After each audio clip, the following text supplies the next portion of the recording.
Cancer के ऊपर चर्चा चल रही है कई दिनों से, हमारे डॉक्टर साहब लगे हुए हैं। और मैंने ठान रखा है कि आने वाले 5, 10, 20, 25 वर्ष जैसे पहले लगा हुआ था, दरअसल हमको धीरे से कम करना आता नहीं, उसी वेग से, उससे भी और 100 गुना ज्यादा वेग से योग, आयुर्वेद, स्वदेशी भारतीय शिक्षा, चिकित्सा व्यवस्था, सनातन धर्म के जो मूल मूल्य हैं उनको पकड़ करके सारे विश्व की उपचार और उपकार का, कल्याण का, लोक कल्याण, लोक मंगल, विश्व मंगल का ये जो कार्य है इसको हम करने में लगे पड़े। और कितना ही भयंकर रोग हो, आपने हजारों लाखों प्रमाण तो मेरे मुंह से सुन लिए हैं। कौन सा ऐसा रोग है जो आपने नहीं सुना? Fatty liver grade 4, 4th grade का fatty liver, liver cirrhosis, hepatitis, virus load बढ़ा हुआ था, कैंसर था लीवर में, ठीक कर दिया। किडनी के, हार्ट के, लंग के, आंखों के, कान के, ब्रेन के, तमाम एसएलएमएस, ऑटोइम्यून डिजीज के रोग हैं। और ये सारा यदि मैं 3 शब्दों में बोलूं, इसमें एक तो योग का प्रयोग करके जो परिणाम आए, जो प्रमाण है, real world evidence, one is real world evidence, evidence based योग, एविडेंस बेस्ड यज्ञ, एविडेंस बेस्ड आयुर्वेद की मेडिसिन। और ये एविडेंस के पीछे ना बहुत पुरुषार्थ लगता है। आज ये बात कहने में हमें बहुत वर्ष लगा, यद्यपि कोटि कोटि ऋषि मुनियों के तप के परिणाम स्वरूप, वेद परंपरा, सनातन परंपरा के विरासत में हमने जो ज्ञान पाया उसके परिणाम स्वरूप, और जो इस जन्म में हमने योग का पुरुषार्थ किया उसके परिणाम स्वरूप, उसका प्रत्यक्ष लाभ तो मिल गया था, लेकिन उस लाभ को साइंटिफिकली एक्सप्लेन करना, इसके लिए एक पूरा अलग प्रकार का मैकेनिज्म है, इसके लिए एक अलग प्रकार का पुरुषार्थ लगता है, एक अलग प्रकार की प्रक्रिया है, उसके लिए सतत साधना है अनुसंधान की।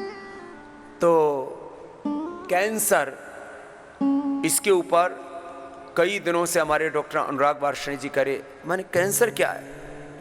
Indiscipline working of cells, indiscipline growth of cells, indiscipline breaking of sales.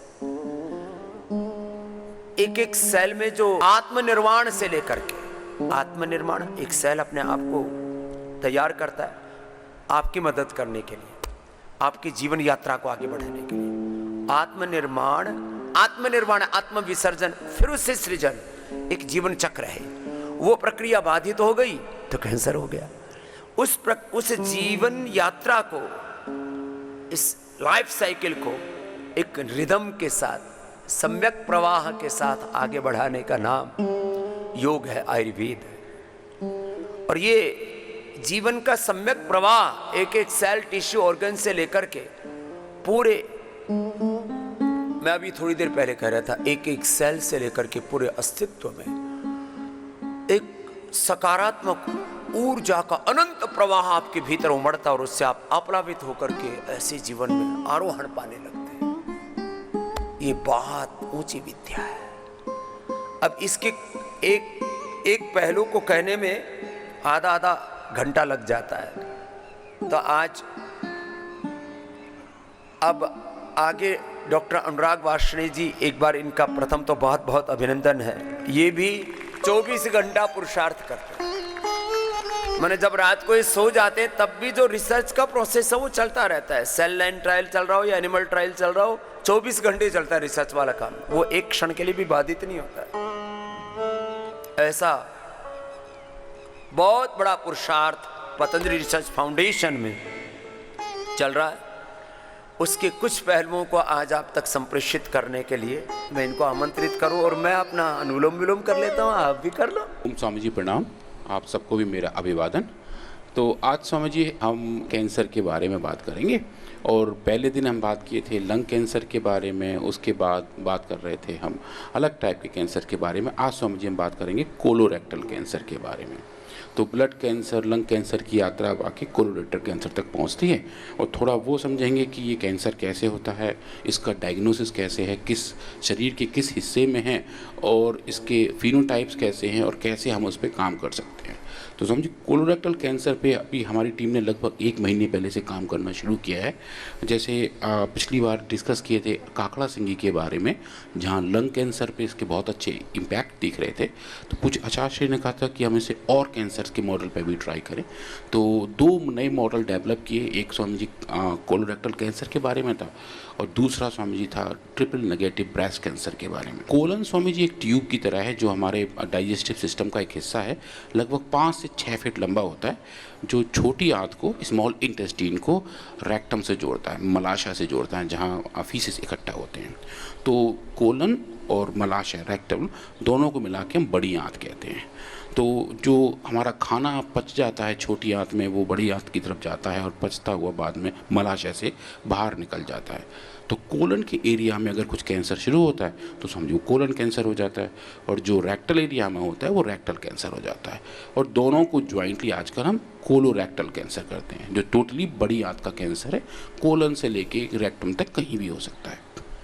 इसकी शुरुआत कैसे होती है स्वामी जी? तो स्वामी जी होता क्या है कि कोलन के अंदर बहुत अलग अलग टाइप के सेल्स होते हैं। अगर हम सेल्स को देखें, मैं भी दिखाऊंगा अगली स्लाइड पे, पर उसमें अलग अलग टाइप के पॉलिप्स बन जाते हैं स्वामी जी, छोटे छोटे उभार आ जाते हैं। और वो उभार अगर कंट्रोल ना हो, जैसे अभी आप कह रहे थे कि अनडिफ्रेंशिएटेड सेल्स के तौर पर ग्रो हो जाएं, तो वो जाके एक छोटे छोटे गुच्छों के तौर पर इकट्ठा हो जाता है, और वो गुच्छे बड़े ट्यूमर बन जाते हैं। और वो भी टाइम डिपेंडेंट है स्वामी जी। कभी कभी कुछ लोग ज़िंदगी भर ऐसे पॉलिप लेके घूमते रहते हैं, उन्हें पता ही नहीं होता है, और वो पॉलिप्स ऐसे ही मेंटेन रहते हैं। पर अगर हमारी लाइफस्टाइल चेंज हो रही हो, या फिर कुछ कैंसर के कारक हो, या कुछ ऐसे केमिकल्स का एक्सपोजर हो जो हेल्दी नहीं है, जो एनवायरनमेंट में आजकल काफ़ी सारे हैं, तो उसकी वजह से वो पॉलिप्स कैंसरस ट्यूमर में कन्वर्ट हो जाते हैं। और अगर देखें स्वामी जी, पूरी दुनिया के लेवल पे कोलोरेक्टल कैंसर सबसे तीसरा लिस्ट में आता है, जिनकी प्रीवेलेंस सबसे ज़्यादा है। कितना ज़्यादा ये पाया जा रहा है, लगभग तीसरा लिस्ट में है।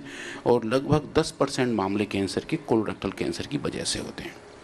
2018-19 में लगभग 11 करोड़ नए मामले पूरी दुनिया में इसी फील्ड के थे, और लगभग 5.5 से लेकर 6 लाख लोगों की मौत इस बीमारी की वजह से हुई थी।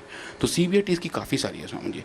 और अगर हम इंसिडेंट देखें कि कहाँ कैसा है, ये पश्चिमी देशों में काफ़ी ज़्यादा पाया जाता है, क्योंकि वहाँ खान पान की जटिलताएँ अलग टाइप की हैं। और जो जंक फूड खाते हैं, कचरा खाते हैं, समझिए। देखो एक बात कॉमन है सब जगह, ये जितने भी जीवन में आहार की जटिलताएं और कुटिलताएं हैं, विचारों की जटिलताएं कुटिलताएं हैं, नकारात्मकताएं हैं, इन सब का असर आपके ऊपर पड़ता है।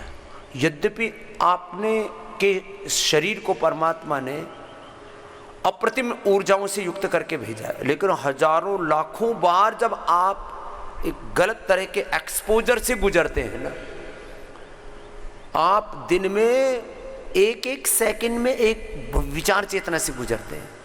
एक एक सेकंड में आपके अंदर, जब मैंने कहा ना, लाखों करोड़ों अरबों खरबों प्रकार के ऊर्जा के तरंगे आप में से उठती हैं। अलग अलग प्रकार के केमिकल के रिएक्शंस होते हैं। वो उसका डायरेक्शन यदि ठीक नहीं है तो ऑर्डर में नहीं है चीज़ें, तो डिसऑर्डर हो गया। और उस डिसऑर्डर में कैंसर एक बड़ा है, बाकी ये बीपी, ये शुगर, ये थायराइड, ये मोटापा, ये सब ऐसे ही है, ये डिसऑर्डर है। एक भगवान का विधान है, जीवन का एक विधान है, उस विधान से आप नीचे आए, सावधानी हटी, दुर्घटना घटी। तो एक कैंसर भी ऐसा ही है। अब आज हर आदमी डरा बैठा है, क्योंकि बोला बीड़ी सिगरेट शराब नहीं पी रही, फिर भी कैंसर हो रहा है। बोले और क्या कारण है इसके? तो सैकड़ों कारण हैं। बीड़ी सिगरेट एक कारण है, शराब एक कारण है, पोल्यूशन अलग कारण है, स्ट्रेस अलग कारण है, और इम्यूनोसप्रेशन, आपकी लाइफस्टाइल, आपका एक एक क्षण, आप यदि स्वस्थता के नियमों का उल्लंघन कर रहे हैं तो किसी को कोई भी रोग हो सकता है। इसलिए ये कैंसर क्यों हो रहा है, अब इसका कोई एक एक उत्तर नहीं दे सकता, इसके सैकड़ों कारण हो सकते हैं। तो वही कारण अलग अलग तरह से अब उसको कंपाइल करते हैं डेटा को, और ये सारा का सारा डेटा कितने लोगों का लिया गया, किस तरह से लिया गया। अब हिंदुस्तान में तो डेटा ही बहुत बड़ी उसको उसकी ऑथेंटिसिटी, क्योंकि पूरी तरह से एक समूह पर उसका मूल्यांकन नहीं हो पाता है, और इसलिए ये जितने भी रोग हैं कैंसर से लेकर के तमाम तरह के, ये यदि टोटलिटी में बात की जाए ना, BP, sugar, thyroid, asthma, arthritis, वात, पित्त, कफ, त्रिदोष और कैंसर और तमाम तरह के autoimmune disease, physical mental imbalances, तो 99% लोग चपेटे में आ जाते हैं। इसलिए कई बार जो आंकड़े बताते हैं, इससे इतने प्रतिशत लोग पीड़ित हैं, इससे इतने प्रतिशत लोग ग्रसित हैं, इतने लोगों को का परीक्षण किया गया, उसमें से इतने लोग पाए गए, उसका ये इतने लोग उससे मर गए। मैं तो एक ही बात कहता हूँ, योग नहीं करेंगे तो ये सारी धरती मरने वाली है, बीमारियों से धीरे धीरे मरेगी, तरफ तरफ के मरेगी, योग करने से बचने वाली है। बाकी योग, आयुर्वेद और ये जो भी जीवन के सही सलीके हैं, इधर आना ही पड़ेगा लौट करके। जी डॉक्टर साहब। तो स्वामी जी, अगर हम जो हमारी बड़ी आंत है उसको अगर हम देखें स्वामी जी, हम स्क्रीन पर देख रहे हैं, तो वो एक ट्यूब की तौर पे है, और हम ट्यूब का एक सेक्शन काटें और देखेंगे ट्यूब दिखने में कैसी लग रही है। तो ये क्रॉस सेक्शन है हमारे डाइजेस्टिव ट्रैक का, जहाँ स्वामी जी बड़ी चीज़ है जो मैं दिखाना चाह रहा हूँ। तो स्क्रीन पे जो हम देख रहे हैं स्वामी जी, वो एक बड़ी आंत का सेक्शन है, और जैसे हम इसको जूम करके देख रहे हैं कि इसके अंदर बहुत सारे मल्टीपल सेक्शन हैं, और जो मेन एरिया है वो एपिथेलियम है, जो आपको जो उंगली जैसी स्ट्रक्चर दिखाई दे रहे हैं स्वामी जी, हमारा खाना यहीं एब्जॉर्ब होता है। सरफेस एरिया हमारे इन सेल्स का बढ़ जाता है, और पूरा भोजन, पूरा उसका प्रोसेसिंग यहीं एब्जॉर्ब हो रही होती है। उसके नीचे मसल्स होती हैं, और उसके नीचे एक अलग अलग टाइप के सेल्स होते हैं, जिनका काम होता है कि एक मस्कुलर इंटीग्रिटी बनाए रखें, खाने को आगे बढ़ाते रहें, और उंगली जैसी जो स्ट्रक्चर है जिनको विलाई कहते हैं, वो एक्चुअली इस फूड को प्रोसेस करने में, एब्जॉर्ब करने में बहुत बड़ा योगदान देती हैं। तो अगर हम एक नॉर्मल सरफेस लें तो उसका कुछ एक सरफेस एरिया होगा, पर अगर उसमें बहुत सारी स्ट्रक्चर बना दें तो सरफेस एरिया बढ़ जाता है। तो जो इंट्रैक्शन टाइम है फूड का वो थोड़ा सा बढ़ जाता है, और उसकी वजह से हम काफ़ी कुछ खाना एब्जॉर्ब कर लेते हैं। अब इसमें दिक्कत कहाँ आती है? दिक्कत स्वामी जी यहाँ आती है। अगर हम अभी देखें स्क्रीन पे, तो ये जो लेफ्ट हैंड साइड में देख रहे हैं यू शेप स्ट्रक्चर, ये स्वामी जी हमारी पूरी बड़ी आंत है, कोलम और रेक्टम। इसकी अगर हम सेल्स को थोड़ा बड़ा बड़ा करके देखें, इधर जो थोड़ा कार्टून बना हुआ है, इसमें स्वामी जी ये इसकी पास एक बहुत ज़्यादा ब्लड वेस्कुलर सिस्टम होता है, क्योंकि खाने को एब्जॉर्ब भी करना होता है, और बगल में लिम्फेटिक सिस्टम्स होते हैं जो लिम्फ को कैरी करते हैं। जो हमारा फैट का एब्जॉर्प्शन है स्वामी जी, वो लिम्फ के थ्रू जाता है। तो लिम्फ नोड्स हैं, उनके अंदर कुछ ना कुछ ऐसे लिंकिंग इनके साथ रहती है। तो अगर आप यहाँ देखें स्वामी जी, जो अब मैं पॉलिप की बात कर रहा था, तो स्टेज 1 है लिखा हुआ है, स्टेज 0 लिखा हुआ है, वो स्वामी जी नॉर्मल पॉलिप है। जैसे जैसे यहाँ एक पॉलिप बढ़ता जाता है, स्टेज 1 से स्टेज 0, स्टेज 3, स्टेज 4, और वहाँ जाके वो एक बड़े वाले फॉर्म में कन्वर्ट हो जाता है। तो ये जो बड़ा सा एक लड्डू जैसा स्ट्रक्चर देख रहे हैं, ये एक पॉलिप है जो बड़ा होकर ट्यूमर के फॉर्म में कन्वर्ट हो जाता है, और उन कैंसर सेल्स को लिम्फ नोड के पास भेजना शुरू कर देता है, और वो कोलोरेक्टल कैंसर की सबसे एडवांस स्टेज होती है। इसको जब हम स्वामी जी कोलोनोस्कोपी में देखते हैं तो ये ऐसा दिखाई देता है, जो अब दिखेगा स्क्रीन पे। तो जो बीच में स्वामी जी उठा दिखाई दे रहा है, ये कोलोनोस्कोपी है, जो नीचे से पाइप डाल के उसको, जिसमें कैमरे के साथ देखते हैं कि कहाँ कहाँ कैसी हमारी आंतें हैं, बड़ी आंत कैसे है, कोलन कैसे है, रेक्टम कैसा है। तो जब ट्यूमर होता है, जो बड़ा पॉलिप हो जाता है स्वामी जी, तो इस फॉर्म में दिखाई देता है। ये पेशेंट का ही फोटोग्राफ है, जहाँ ऐसे टाइप की एक फाइंडिंग देखी गई थी, और ये कैंसर की एक थोड़ी सी बुरी वाली अवस्था है स्वामी जी, जहाँ ट्यूमर साफ साफ दिखाई दे रहा है। तो इस केस में हम क्या कर सकते हैं, और कौन कौन सी औषधियों का इस्तेमाल कर सकते हैं? तो इसके लिए स्वामी जी काफ़ी सारे काम किए थे हम लोगों ने, और काफ़ी सारा ये देखने का प्रयास किया था कि जो हमारी अब नाउ हिट मॉलिक्यूल है, जो एक अच्छी मेडिसिन है, जिसे पूज्य आचार्य जी कहते हैं कि काकड़ा सिंह जी को हम लगभग हर एक कैंसर मॉडल में ट्राई कर रहे हैं, तो क्यों ना हम उसको इसमें ट्राई करें। तो थोड़े से उसके बारे में सिम्टम्स देखते हैं स्वामी जी की, या कोलन कैंसर के सिम्टम कैसे कैसे हैं। कैसे लगता है कि ये कुछ हमारे शरीर में डेवलप हो रहा है, कुछ दिक्कत हो सकती है। तो पहला जो सबसे बड़ा सिम्टम है स्वामी जी वो है कि जो बाउल मूवमेंट्स हैं, जो सुबह सुबह दीर्घ शंखा की फीलिंग होती है वो बहुत इरेगुलर हो जाती है, बहुत देर तक गैस बनी रहती है, पेट फूला रहता है, पेट में दर्द रहता है, उल्टियाँ आती हैं, वोमिटिंग होती है, नोज़िया रहता है, बहुत ज़्यादा थकान रहती है, भूख कम हो जाती है और बहुत तेज़ी से वज़न कम होना शुरू हो जाता है। तो ये बेसिक लोकल सिम्टम्स हैं जो कोलोरेक्टल कैंसर के पेशेंट्स में बहुत कॉमनली पाए जाते हैं। तो इसमें स्वामी जी फिर हमने देखा हमारे पास तीन बड़े मेडिसिन हैं कैंसर रिसर्च के लिए, सिस्टोग्रेट डायमंड, सिस्टोग्रेट और ऑरोग्रेट। ऑरोग्रेट जैसे स्वामी जी काकड़ा सिंगी का एक्सट्रैक्ट का टैबलेट है वो जो ये सिस्टोग्रेट डायमंड, फिर अभी कर्क्यूमिन गोल्ड पर भी काम चल रहा है। कर्क्यूमिन गोल्ड, काचनार गुगुल, काचनार घनवटी और वृद्धिवादी कवटी, ये कैंसर की गोली के रूप में दवाई है। बाकी जो आपको गोधन, अर्क, आंवला, एलोवेरा, गिलोय, तुलसी, नीम, हल्दी देते हैं वो आप फ्रेश जूस पीते हैं। और इससे सारे कैंसर पर काम कैसा होता है, अब ये एक एक दिन उसको एक एक विषयवार प्रस्तुत कर रहे हैं डॉक्टर अनुराग, लेकिन ये इतना बड़ा एक तत्व पर हम पहुंच चुके हैं कि ये केवल औषधि से भी कैंसर ठीक हो रहा है। और योग साथ में जुड़ जाए और आपकी कुछ दिनचर्या को, तो जीवनचर्या को, अपने लाइफस्टाइल को तो ठीक करना ही पड़ेगा। यदि कोई पूरा कर लेता है तो हमें कह सकते हैं अपवाद रूप में कोई किसी को अब आधा किलो, 1 किलो, 2-2 किलो के ट्यूमर बन गए, निकालने पड़े तो अलग बात है। बाकी बिना काटे और बिना जलाए, काटना माने सर्जरी और जलाना मतलब रेडिएशन की, आपको कैंसर से मुक्त कर सकते हैं। ये साइंटिफिकली किसी ने प्रूव किया है तो पतंजलि। कैंसर बहुत बड़ी बात है। बाकी तो हम ये बीपी, शुगर, थायराइड, मोटापा, इनको तो बीमारियां ही नहीं गिनते, बात पित्त, कफ से तो ऐसे ठीक हो ही जाते हैं ना। जी डॉक्टर साहब। तो स्वामी जी हमने फिर देखा कि ऑरोग्रेट काकड़ा सिंगी एक्सट्रैक्ट की जो हमारी टैबलेट हैं उनका अगर हम इस्तेमाल करें तो हम क्या कर सकते हैं। तो स्वामी जी हमारा जो प्री क्लिनिकल डेटा है आज थोड़ा उसके बारे में बात कर रहे हैं। तो स्वामी जी हमने ह्यूमन कोलोरेक्टल एडिनोकार्सिनोमा सेल्स पे काम किया। तो इंसानों के कोलोरेक्टल कैंसर जो 2-3 टाइप के होते हैं उनमें एक एडिनोकार्सिनोमा होता है। तो उस एडिनोमा कार्सिनोमा सेल्स को हमने लिया जो कमर्शियली अवेलेबल हैं। यूएस में 2 बड़े बड़े सप्लायर्स हैं इन सेल्स के। तो ATCC करके स्वामी जी वहाँ से हम इनको इंपोर्ट करते हैं और उन सेल्स पे काम करते हैं और उनका नाम है स्वामी जी HT29। तो HT29 सेल्स बिल्कुल ऐसे ही मार्कर रिलीज़ करते हैं जैसा कि पेशेंट्स के अंदर पाया जाता है। तो उन सेल्स को हमने एज ए मॉडल यूज़ किया और उनको लैब में स्वामी जी ग्रो किया। ये बहुत तेज़ी से ग्रो होते हैं, मतलब स्वामी चूँकि कैंसर तेज़ी से बढ़ता है तो इनका रेट ऑफ ग्रोथ भी काफ़ी अच्छा है। फिर स्वामी जी हमने ये देखा कि अगर हम इन सेल्स की जो नॉर्मल ग्रोथ है उसमें अगर काकड़ा सिंगी ऑरोग्रेट का एक्सट्रैक्ट वहाँ डालते हैं तो क्या उनकी ग्रोथ इफेक्ट होती है। ये स्वामी जी पहला बेसिक एक्सपेरिमेंट था कि अगर किसी तरीके से कैंसर सेल्स की ग्रोथ को कंट्रोल किया जा सकता है तो शायद हमारे पास एक पहला रास्ता होगा, एक पहला सेल बायोलॉजिकल एक्सपेरिमेंट होगा जो बता पाए कि ऑरोग्रेट के इस्तेमाल करने से हम कोलोरेक्टल कैंसर पे कुछ ना कुछ कर पाएंगे। तो स्वामी जो हम स्क्रीन पर देख रहे हैं वो देख रहे हैं कि हमने स्वामी जी इसमें 3 टाइम के एक्सपेरिमेंट किए। इसमें स्वामी जी हमने देखा 24 घंटा, 48 घंटा और 72 घंटा इन सेल्स को ग्रो किया और नॉर्मली ये बड़ा अच्छे से ग्रो होते हैं।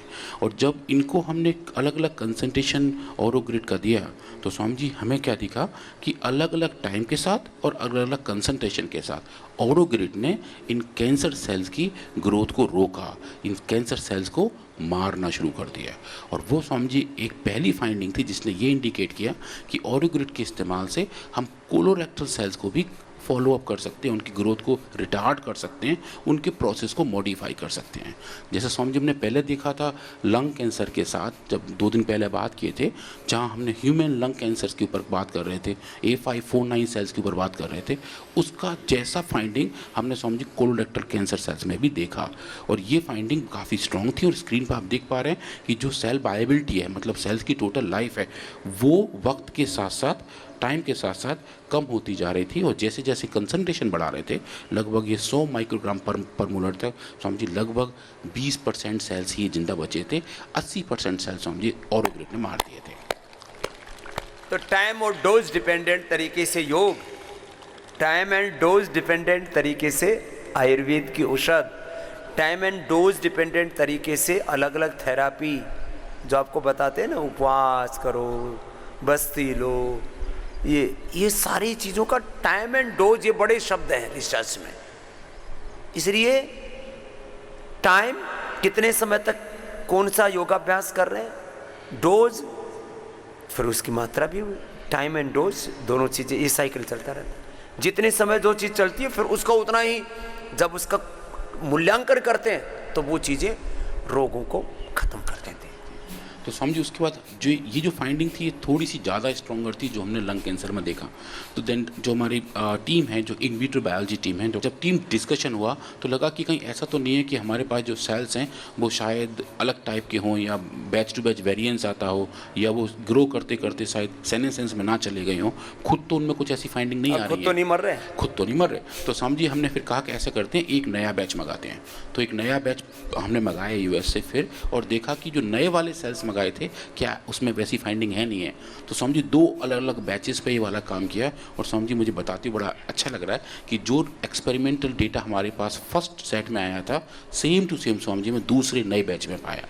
तो जो वेरिएंस थे वो मिनिमल थे, और इस कंपाउंड का जो इफेक्ट था वो रिप्रोड्यूसिबल था। और ये समझिए हमने फिर थर्ड पार्टी भी टेस्ट कराए, जो हमारे कोलैबोरेटर हैं, हम जिनके साथ मिलकर काम कर रहे होते हैं, उनसे कुछ शेयर करते हैं, उनकी लैब में भी कुछ ऐसे टेस्टिंग कराते हैं। तो समझिए वहाँ भी ये रिसर्च पैरेलल में चल रहे हैं, ताकि जो हम बात करते हैं मल्टी सेंट्रिक ट्रायल, जो क्लिनिकल ट्रायल केस में होता है, वैसे समझिए हम ट्राई कर रहे हैं मल्टी सेंट्रिक एक्सपेरिमेंटेशन, जो अलग अलग लेबोरेटरीज़ में जहाँ हम इसके ऊपर लेके आकर चल रहे हैं। और ये देख रहे हैं कि जो इफेक्ट हमारे पास हैं वो रिप्रोड्यूसिबल हैं, कंजर्व्ड हैं, और सेम लाइन पे है जो फाइंडिंग हम देखना चाह रहे हैं। तो उसके सब समझिए एक बड़ा पैरामीटर होता है जिसको हम बोलते हैं IC50। तो IC50 समझिए क्या हुआ, मतलब कि जब हम अलग अलग डोज दे रहे हैं तो किस डोज पे जाके आधे सेल मर गए। तो वो नापने के लिए ठीक रहता है कि आप एक बैच से दूसरा बैच, सेल्स के बैच या फिर दवाइयों के बैच, उसमें नापने के लिए एक हैंडल हो जाता है। तो समझिए हर एक ड्रग का अपना अपना IC50 होता है किसी भी बायोलॉजिकल रिस्पॉन्स को दिखाने के लिए। तो अगर हम देखें समझिए, तो इस ड्रग का IC50, ऑरोग्रिड का IC50 लगभग समझिए 24 घंटे में तो ये 85 माइक्रोग्राम पर ml है।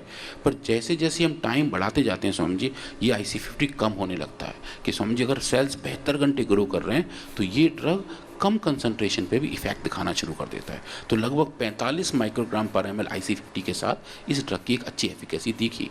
जो कैंसर की ड्रग जो एलोपैथिक सिस्टम में हैं, वो भी समझिए उनके IC50 लगभग नैनोमोलर या फिर माइक्रोमोलर में जाते हैं। पर एक हर्बल मेडिसिन जिसके अंदर एक सिंगल हर्बल कंपाउंड है, अगर वो ऐसा दिखा रहा होता है तो समझिए बड़ी बात मानी जाती है। तो समझिए ये डेटा रिप्रोड्यूसिबल होता है, ये एक टाइट तरीके से दिखा रहा होता है, और हर बार वैसी फाइंडिंग मिल रही होती है जैसी हम पहली बार देखे होते हैं।